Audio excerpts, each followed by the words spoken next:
Let's talk about the water hyacinth, a plant that's anything but delicate. With its beautiful lavender flowers and lush green leaves, it might look harmless, even charming at first glance. But beneath that pretty surface lies a story of invasion and resilience. Originally introduced as a decorative plant for ponds and gardens, the water hyacinth quickly escaped into the wild. What started as a pretty addition to water features soon spiraled into an ecological nightmare, spreading far beyond anyone's control. This plant spreads at lightning speed, doubling its population in just a couple of weeks. It forms thick, impenetrable mats that blanket lakes and rivers, transforming vibrant waterways into stagnant green deserts. That green carpet blocks sunlight, suffocating native plants below and starving aquatic life of oxygen. The entire ecosystem beneath the surface is thrown out of balance, with devastating consequences for biodiversity.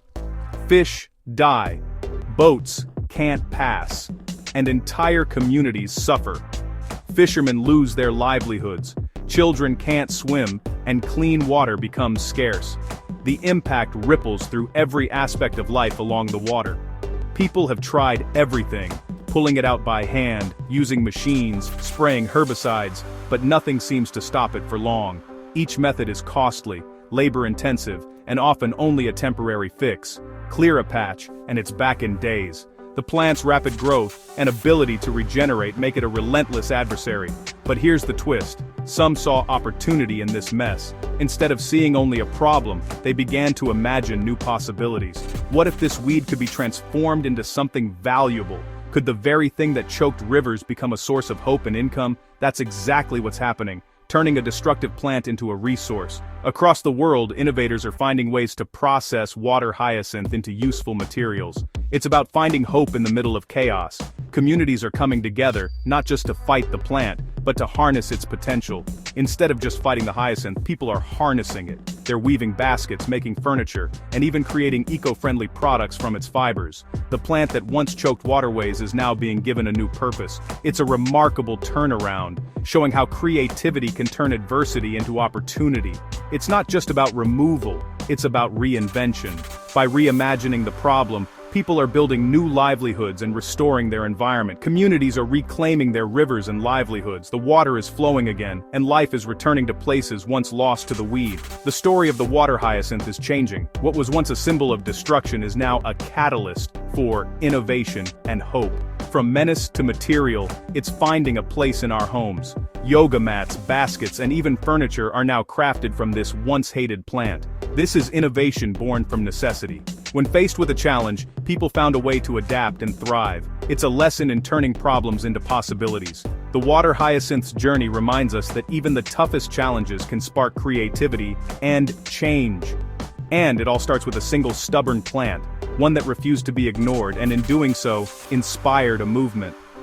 Let's see how the transformation unfolds and discover the remarkable journey from weed to wonder. Turning a problem into a product starts with hard, messy work. Before anything can be transformed, someone has to get their hands dirty, literally. The journey from nuisance to resource begins in the thick of the wetlands, where the challenge is as physical as it is environmental. Local workers, often those most affected by the invasive plant, head out in boats to harvest the hyacinth. Many of them have lived alongside these rivers for generations, watching the water hyacinth choke their waterways and threaten their livelihoods. They wade into thick mats, using simple tools, rakes, sickles, and sheer muscle. There's no shortcut here. It's all about determination and teamwork, as each plant is pulled from the water by hand. It's hot, smelly, and sometimes dangerous. Snakes and insects lurk beneath the green. The mud clings to their skin, and the air is thick with humidity, making every movement a test of endurance. Boatloads of heavy, dripping plants are hauled to shore. Each trip is a battle against the weight of the waterlogged hyacinth, and the journey back is slow and exhausting. It's exhausting, but every load clears the water and gathers raw material for something new. The workers pause only briefly, catching their breath before heading out again. For these communities, it's more than a job. It's a way to restore their rivers and earn a living. There's a sense of pride in working together, knowing their efforts are making a real difference. The process is relentless, but each trip makes a difference. Day after day, the boats keep coming, slowly reclaiming the waterways from the grip of the hyacinth. The harvested hyacinth piles up, ready for the next stage. What was once a menace is now a mountain of opportunity, waiting to be transformed. This is the front line of environmental change. Here, every action counts, and every handful of hyacinth removed is a small victory for the ecosystem. Hard work replaces chemicals and machines. The process is sustainable, relying on human effort rather than harmful solutions. People are reclaiming their waterways, one boatload at a time. The difference is visible: clearer water, healthier banks, and renewed hope for the future. The plant that once threatened their way of life is now a source of hope. It's a powerful transformation, both for the environment and the people. It's a dirty job, but it's the foundation of a sustainable industry.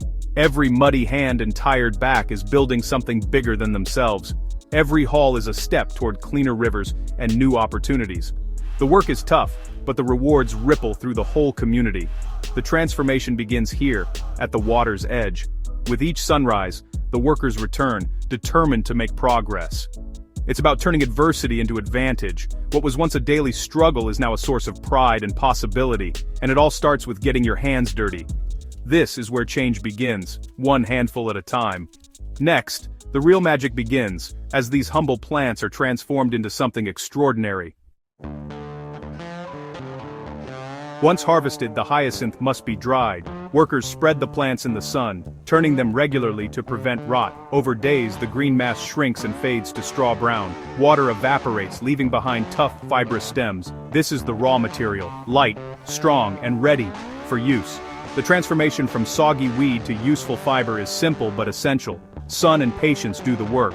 No fancy machines needed. The dried hyacinth is bundled and sent to the factory. What was once a choking weed is now a valuable resource. This stage bridges the dirty work on the river with skilled craftsmanship ahead. It's a quiet but crucial step. The journey from nuisance to necessity continues. Next stop, the factory floor. At the factory, dried hyacinth stalks are chopped into fine fibers. Each stalk is carefully selected and trimmed, ensuring only the best parts are used for the process. The workers move with practiced precision, transforming what was once an invasive weed into a valuable, raw material. The air fills with the earthy scent of transformation. It's a mix of fresh plant, damp earth, and a hint of something new being created. This aroma signals the beginning of a remarkable journey from plant to product. The fibers are mixed with natural rubber latex. No toxic glues, just eco-friendly binders. This combination is what gives the yoga mat its signature resilience and grip, while keeping the process safe for both workers and the environment. Getting the mix right is key. Too much fiber, it's brittle.